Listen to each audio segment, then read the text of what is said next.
오늘은 디모데후서 3장 1절 이하의 말씀을 통해서 감사 불감증의 시대라는 말씀으로 은혜를 나누고자 합니다. 하나님의 은혜가 모두 위에 충만히 마시길 주의 이름으로 축원합니다. 옆에 분을 보면서 우리 인사 한번 하시길 원합니다. 하나님의 은혜에 감사합시다. 하나님의 은혜에 감사합시다.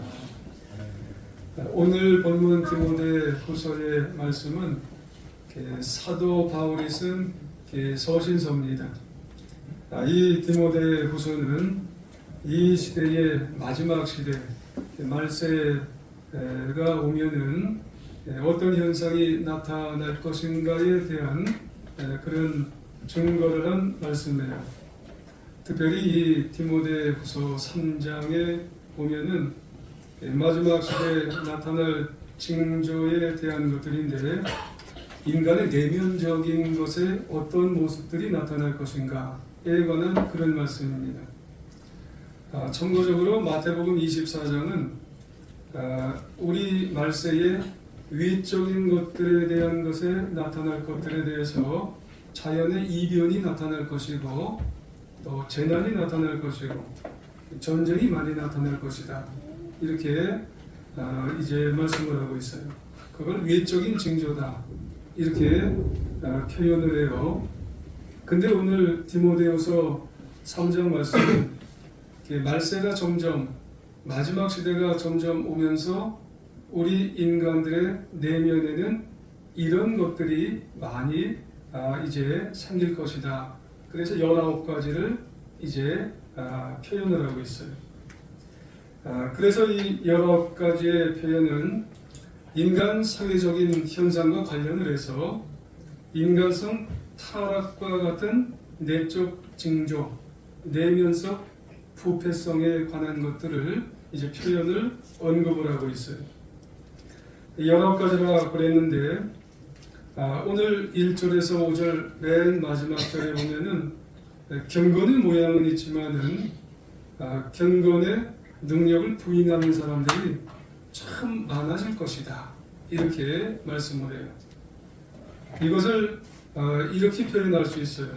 명목상의 교인으로 성도 행세를 하는 사람들이 마지막 시대에는 참 많이 늘어날 것이다 는 그런 말씀이에요.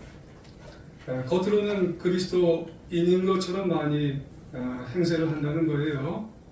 근데 내면을 들여다보니까는 그리스도인이 아니에요. 겉으로는 성도 같은데 내면을 들여다보니까 성도가 아니에요. 그런 사람이 마지막 시대에 참 많다는 그런 말씀이에요. 근데 이 가운데 19가지 가운데 인간 타락성의 현상, 이 많은 가운데 오늘 한번 나눠볼 그런 말씀이 뭐냐면, 대표적으로 한 가지를 우리가 한번 나눠보겠는데, 그 한 가지가 2절 하반부에 있는 감사하지 않은 모습이에요. 감사하지 않은 마음이 점점점 마지막 시대에 사람들의 마음이 많이 나타난다는 그런 말씀입니다. 여러분, 현대인들이 무엇인가 잘 못 느끼는 그런 현상들이 많아요. 예전보다 우리들 인간관계나 특별히 성도임에도 많이 이 느낌을 갖지 못하는 그런 분들이 많이 있지요. 이 불감증.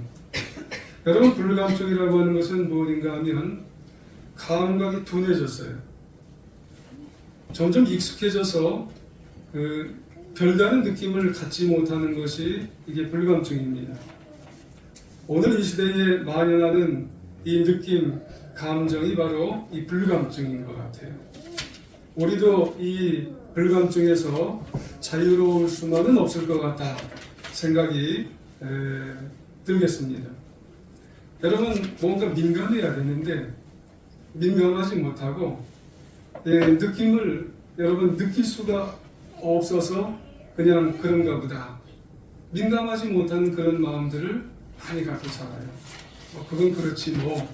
그래서 우리가 요즘 살아가면서 성도이면서도 민감하지 못하는 그런 마음들을 많이 갖는다는 그런 말씀이에요.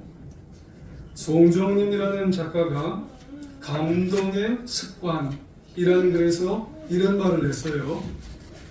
나는 나의 기대를 넘어서는 일들에 대해서 감동한 적이 참 많습니다.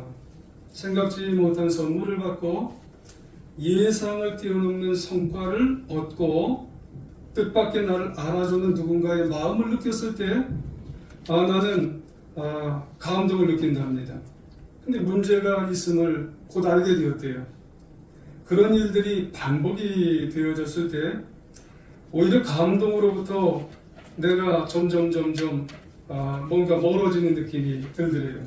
나이가 들어가고 예전보다 조금 더 많은 것을 갖게 되면서 서서히 감동과 감사를 안 하는 사람으로 내가 정말 서가게 된다는 그런 말씀이에요.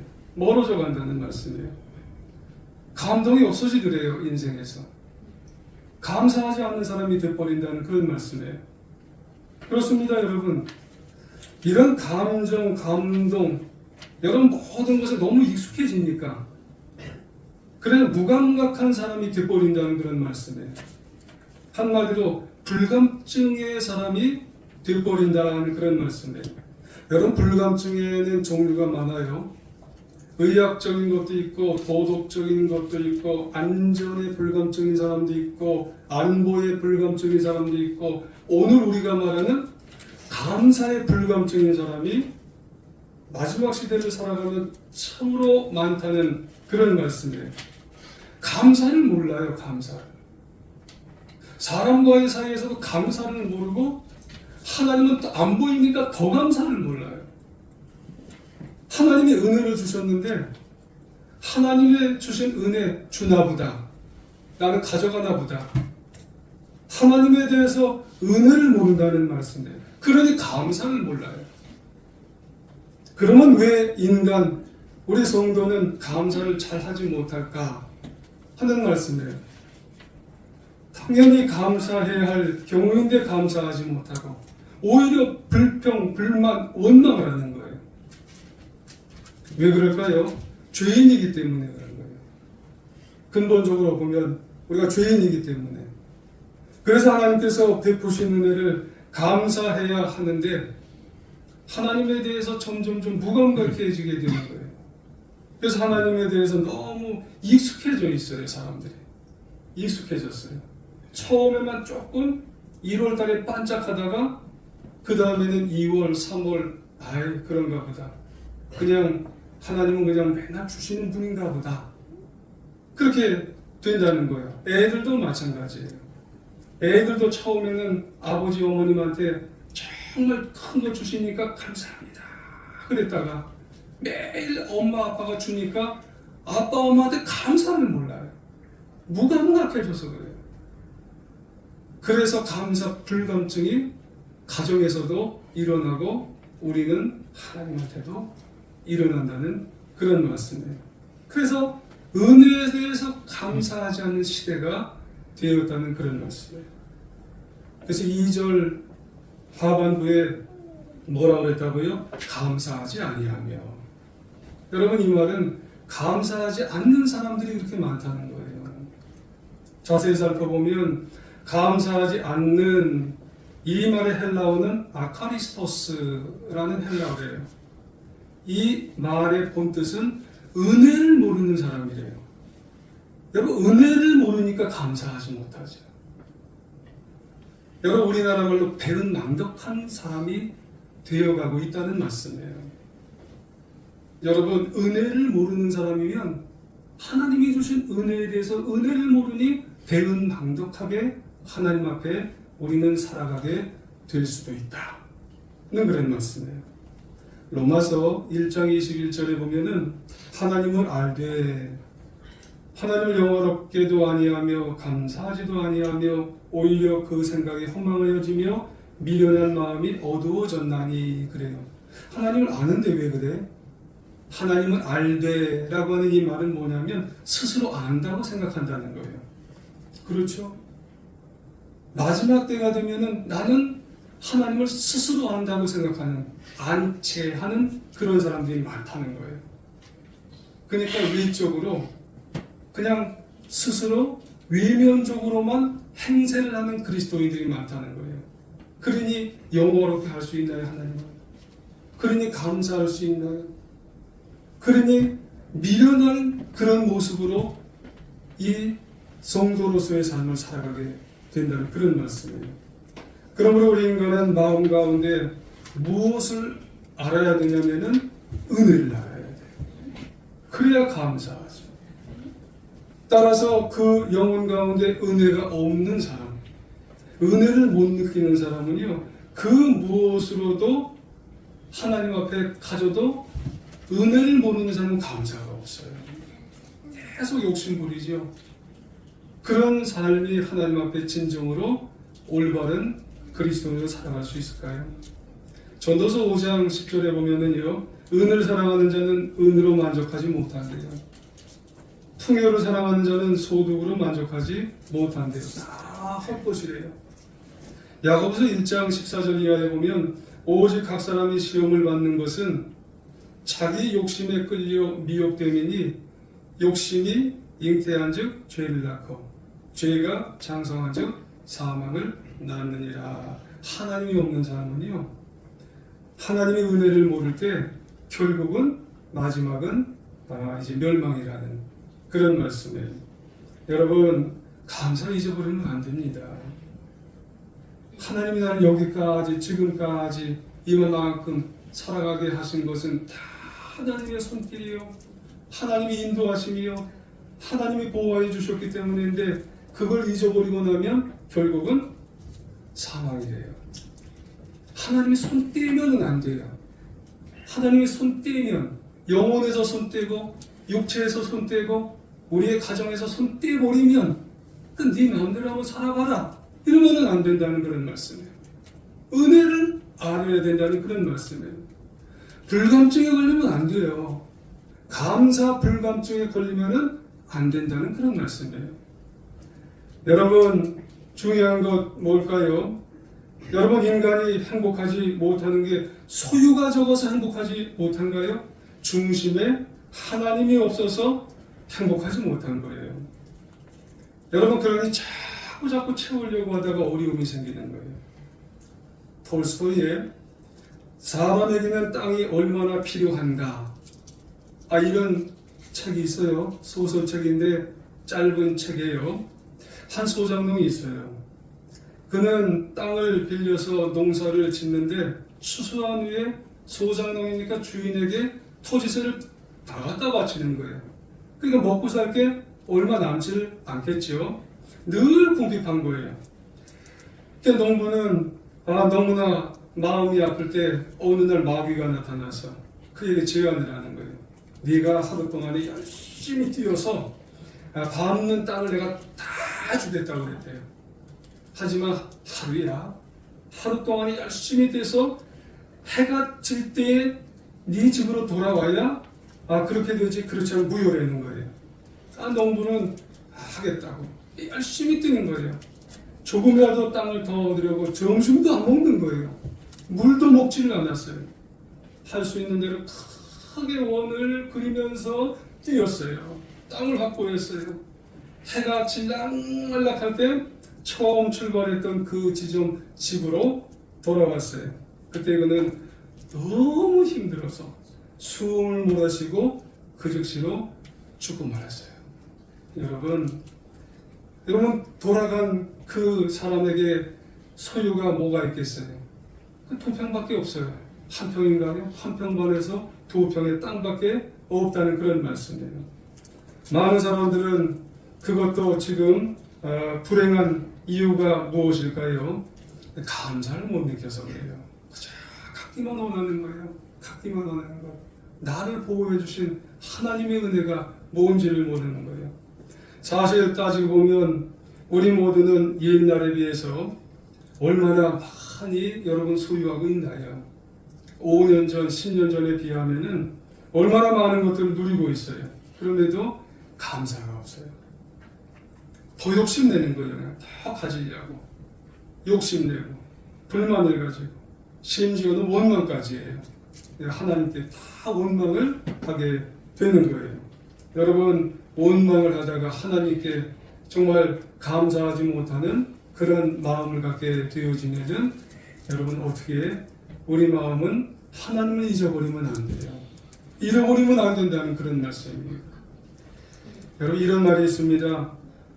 감사를 잘 못하는 모습을 대면하는 말이 아닌가, 대변하는 말이 아닌가 그렇게 생각이 들어요. 어플루엔자라고 하는 그런 말이에요. 이 어플루엔자라고 하는 말은 풍요로우면 풍요로울수록 더 많은 것을 추구하는 과소비 증상, 과소비 중독 증상, 이 말이 어플루엔자라고 하는 그런 말이랍니다. 근데 문제가 뭐냐면 이 증상, 이 마음에 사로잡히면은요 많은 것을 소유해도 인생은 가면 갈수록 불안한 거예요. 이 증상에 사로잡히면은요 내가 벌기는 벌어도 소비가 더 많은 거예요. 그러니 더 불만, 불평, 원망이 더 생기는 거예요. 아우 나는 버는 것 같은데 왜 나가는 거는 생각을 안 하고 더 이 감사가 안 생기게 된다는 그런 말씀이에요. 이해가 가시죠? 예전보다는 더 많이 이 소득은 늘었는데 그 사람은 나가는 걸 생각을 못 하는 거예요. 그러니까 감사가 그 사람 마음속에는 생기지를 않게 되는 증상을 가진 사람들이 이 마지막 시대에 더 많아진다는 그런 말씀이에요. 이것을 음식으로 우리가 설명해 보면 이렇게 설명하지 않을까 생각이 들어요. 여러분 식사를 할 때 누구나 진수성찬을 차려준다면 좋을까요? 안 좋을까요? 진수성찬을 차려주면 참 좋을 거예요. 그렇다고 무턱대고 진수성찬만 바라기보다는 더 중요한 게 뭐냐면 입맛이 더 좋아야 돼요. 입맛이. 그러니까 우선순위를 우리가 한번 감사에 대해서 생각해 봐야 된다는 거예요. 몇 주 전부터 교회 리모델링이 있었어요. 여기 아름답게 됐잖아요. 그리고 우리 김낙수 집사님 장례가 바로 이제 또 돼서 은혜스럽게 또 잘 이제 천국 가셨어요. 그리고 난 다음에 지방 목회자 수양에 또 서기 회계를 또 이렇게 다 또 처리를 해야 되는 문제가 있었어요. 그러니까 저로서는 개인적으로요 그냥 말씀드리는 거예요. 그걸 또 다 또 생각을 해야 되니까 입맛이 저는 좀 없어졌었어요. 왜냐하면 생각을 많이 해야 되니까. 좀 정확히 말씀드리면은 이 오른쪽 어금니가 이렇게 이싸라고 좀 떴었어요. 그러니까 뭘 좀 이제 질긴 걸 먹으면은 그 잇몸 속으로 자꾸 이렇게 파고 들어가는 거예요. 참 이가 아프더라고요. 그래서 앞에 친수성찬을 차려줘도 고기 반찬이 차려줘도 자꾸 왼쪽으로만 씹으니까 왼쪽 이는 아프고 이렇게 다 먹을 수가 없고 먹는 게 생각이 좀 없었어요. 근데 지난 교육자회 때 목요일 날 반석교회 이제 교육자회를 하고 식사 대접을 하는데 어디를 가는 한우소를 갔어요. 한우소를 가서 소갈비탕을 주는데 왜 그렇게 소갈비탕을 또 그때 줬는지 속으로 기쁘지가 않았어요. 소갈비탕을 주면은 소갈비탕을 다 또 먹어야 되잖아요. 그래서 소갈비탕을 이번에 주지 말고 다음 기회에 줬으면 얼마나 좋을까 그런 생각도 했어요. 그래서 그거를 받아서 제 옆에 있는 목사님한테 반 이상을 다 줬어요. 그 목사님은 수지 맞았죠 뭐. 여러분 진수성찬이 차려져도 입맛이 없으니까 좋은 줄 모르겠더라고요. 반갑지는 않더라고요. 그런데 어제였나요? 어제 1시에 청년부 예배가 모임이 있었어요. 어제쯤에는 이가 거의 다 아물고 또 이렇게 됐어요. 근데 한 12시 20분인가 쯤에 집에 들어갔어요. 집에 들어가서 1시에 나와야 되니까 뭘 먹어야 되나 빨리 먹고 나와야 되는데 라면 끓여 먹었어요. 그것도 안성탕면. 왜 안성에 라면집이 있는지 안성에 공장이 있는지 모르겠어요. 근데 안성탕면을 끓여 먹어 그게 왜 이렇게 또 맛있는지. 국물은 제가 안 먹는데 국물까지 다 그냥 정말 훑어서 먹었어요.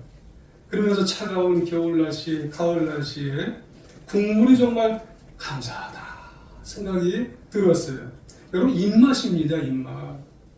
여러분 우리가 정말 누리고 있는 이 모든 것들에 대해서 많아도 감사하고 적어도 감사하고 그리고 거기에 대해서 나가는 것을 잘 단돌이 하면서 감사하고 주님이 주신 것에 감사하고 이 입맛이 있어야 돼요.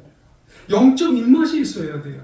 영적 입맛이 없으면은요 매일 불평하고 매일 불만하고 매일 원망하고 주님이 주신 게 뭡니까? 하나님이 나에게 해주신 게 뭡니까? 매일 짜증만 내게 된다는 그런 말씀이에요. 여러분 우리에게 있어서 이 입맛, 이 영적인 입맛 감사를 잊어버리고 살지만은 우리 모두가 되어야 할 줄 믿습니다. 심각한 게 근데 뭔 줄 아세요? 우리 시대가 이걸 잃어버렸다는 거예요. 이 영적 입맛이 감사를 잊어버렸다는 거예요. 그래서 불감증의 시대라는 그런 말씀이에요. 그래서 앞서 말씀드렸다시피 여러분 1, 2절에 보면 너희는 알라는 거예요. 우리 보고 알라는 거예요. 사람들이 자기를 사랑하며 돈 사랑하고 자랑하고 교만하고 비방하고 부모도 거역한다는 거예요. 감사하지 않냐고 거룩하지 않는다는 그런 말씀이에요. 그게 옆집 어떤 사람을 얘기하는 게 아니에요. 이게 딴 교회 누구를 얘기하는 게 아니에요. 나예요, 나. 나를 얘기하는 거예요, 나를. 여러분, 나에게 여러분 감사하지 않는 모습이 이렇게 많다는 거예요. 불감증을 내가 이렇게 안고 살아가게 된다는 그런 말씀이에요. 그러면 여러분 감사하면서 행복하고 싶으시잖아요. 여러분 어떻게 하셔야 돼요? 신앙을 가지셔야 돼요. 감사 신앙. 여러분 감사 신앙으로 우리가 이거를 이겨가야 한다는 말씀이에요. 감사 신앙이라고 하는 것은 하나님께서 이미 나에게 주신 것들을 기억해 보면서 그 은혜에 대해서 하나씩 둘씩 감사하면서 그리고 그것이 범사에 어떤 형편이든지 자족하면서 감사하며 행복을 느끼며 살아가는 하나님의 자녀가 되어야 할 줄 믿습니다. 그러면 우리가 어떻게 해야 돼요? 하나님의 은혜에 대해서 주신 것을 우리가 한번 생각을 해야 되는 거예요. 어느 지점부터 우리가 생각해야 되냐면은 제로점. 여러분 제로점을 우리가 한번 생각해 봐야 돼요. 우리 인생의 제로점이 과연 어디 있나? 여러분 내가 지금 이 정도 누린 내가 지금 오늘부터 하나님의 은혜를 생각하지 마시고요. 내가 나의 제로는 과연 어딘가? 거기부터 한번 생각해 보시면 감사할 수 있어요. 여러분 감사는 무에서 시작된다는 말이 있어요. 다시 말해서 무에서 출발하면 모든 게 감사가 돼요. 우리는 가진 게 원래는 하나도 없었어요. 그럼에도 하나님은 옷 한 벌 주셨어요. 밥 한 끼 주셨어요. 커피 한 잔 마시게 해주셨어요. 숨 쉬는 공기도 주셨어요. 잠깐의 휴식도 주셨어요. 따스한 햇빛도 주셨어요. 아름다운 자연도 주셨어요. 점점점점. 너무나 많은 것을 우리가 태어나 보니까 하나님은 너무나 많은 것을 나에게 공급해 주셨어요. 이 모든 것들은 다 하나님으로부터 왔음을 인정하면서 감사하는 감사신앙을 우리가 가지면은 하나님 감사합니다. 여기에 특별히 우리는 영적으로 죄로 말미암아 영죽은 인생이었어요. 그러니까 영적인 기준은 사실 기준점은 제로점에서 여러분 시작하는 거 아니라 마이너스예요, 마이너스. 그래서 그냥 있으면 자동적으로 우리는 심판받을 몸들이에요. 여러분 저나 여러분들이나요 세상에 태어나면서부터 자동적으로 심판받아서 어디에 떨어질 분들이었어요? 지옥에, 지옥. 저는 지옥이라는 용어는 별로 안 좋아하는데 다 우리는 지옥에 떨어진 몸들이니까 우리는 제로점도 아니고 마이너스점이에요. 그런데 짜잔짠 하나님께서 우리를 위해서 독생자를 보내주셨어요. 예수님은 우리의 죄를 대신 짊어지시고 십자가 사형틀에 피 흘려 죽으셔서 우리를 위해서 무료로 공짜로 천국을 보내주셨으니 얼마나 감사해요. 할렐루야. 뿐만 아니라 이 세상 살 동안 우리가 하나님의 자녀가 되게 하셔서 우리를 지켜주시고 인도해 주셔서 영원한 천국으로 인도해 주시니 우리가 범사에 어떤 형편이든지 하나님께 감사하며 살 수 있는 우리 모두가 되어야 할 줄 믿습니다. 그리고 우리 육신의 제로점도 있어요. 어떻게 표현해 보면 될까? 육신의 제로점은 욥기 1장 20절에 보면은 이런 말씀을 우리말 비전 성경의 표현에 이렇게 말씀드릴 수가 있어요. 내가 내 어머니의 모태에서 벌거벗고 나왔사오니 떠날 때도 벌거벗고 갈 것입니다. 여호와께서 주신 것을 여호와께서 가져가시니 여호와 이름이 찬양 받으시기를 원합니다. 아멘. 그래요. 여러분 우리가 모태에서 나올 때 어머니 뱃속에서 나올 때 벌거벗고 나왔어요. 가지고 나왔나요? 여러분 이 세상 나올 때 우리의 제로점은 육신의 본전은 벌거벗고 나왔어요. 아무것도 지로라기 하나 가지고 나오질 않았어요. 빈손으로 갑니다. 여러분 지금 많든 적든 크든 작든 높든 낮든 여러분 내 소유가 지금 다 있어요. 집에 가보세요. 내 숟가락, 내 밥그릇 뭐든지 다 있어요. 그거 다 하나님이 주셨어요. 그렇습니다. 그것들을 부모님으로부터 물려받은 유산이든지 아니면 내가 열심히 일어서 벌어서 가지고 있는 형식이든지 그 모든 것들은 다 하나님께서 허락해 주시고 인도해 주셔서 나에게 주신 은혜인 것을 여러분 감사하시길 원합니다. 은혜예요, 은혜. 여러분 사도 바울이라는 분이 있어요. 사도 바울은 이런 질문을 우리에게 의미심장한 물음을 우리에게 해주셨어요. 고린도전서 4장 7절에 보면 누가 너를 남달리 구별하였느냐? 네가 있는 것 중에 받지 아니한 것이 무엇이냐? 네가 받았은즉 어찌하여 받지 아니한 것 같이 사느냐? 그렇게 말씀합니다. 하나님이 우리에게 다 주셨다는 말씀이에요. 바울은 또 이런 권면을 합니다. 디모데전서 6장 7절 이하에 보면 우리가 세상에 아무것도 가지고 온 것이 없으며 또한 아무것도 가지고 가지 못하리니 우리가 먹을 것과 입을 것이 있은즉 족한 줄로 안다는 그런 말씀입니다. 다 하나님이요 크든 작든 정말 우리가 가진 모든 것에 자족하며 감사하는 그런 마음이 있으면 여러분 우리가 행복한 감사의 신앙을 가지고 여러분 우리가 살아갈 수 있는 우리 모두가 되어야 할 줄 믿습니다. 헬렌 켈러라는 분이 있어요. 여러분 헬렌 켈러라고 하는 분이 다 아시죠? 헬렌 켈러는 듣지도 못해요. 보지도 못해요. 말하지도 못합니다. 그럼에도 이 헬렌 켈러가요 미국 타임즈가 선정한 100대 그런 세계에서 가장 영향력 있는 사람 중에 한 사람으로 들었어요. 어떻게 이런 선거에 그런 어려움을 겪은 사람이 세계에서 가장 영향력 있는 사람 중에 한 사람일까요? 헬렌 켈러가 이런 말을 했어요. 여기에서 답을 찾을 수 있어요. 나에게는 너무나 많은 것이 주어졌답니다. 나에게는 너무나 많은 축복이 주어졌대요. 그것 때문에 나에게 어떤 것들이 없는지 찾아볼 수가 없답니다. 나에게는 안 주어진 것을 찾아볼 수가 없대요. 그토록 여러 가지 장애가 겹쳐서 불편하고 불행할 것 같은 그녀에게 없는 걸 찾아볼 수가 없대요. 여러분, 우리에게 있어서 이 믿음의 은혜의 긍정적인 시각을 우리가 나에게 되돌아볼 때 없는 것을 찾아보려고 하면 감사가 안 나와요. 있는 것을 돌아보며 감사하며 살아갈 수 있는 우리 모두가 되어야 할 줄 믿습니다. 여러분 우리가 어떠신가요? 혹시 주신 만 가지가 있는데요. 어떤 분은 안 주신 것만 찾으려고 할 때가 있어요.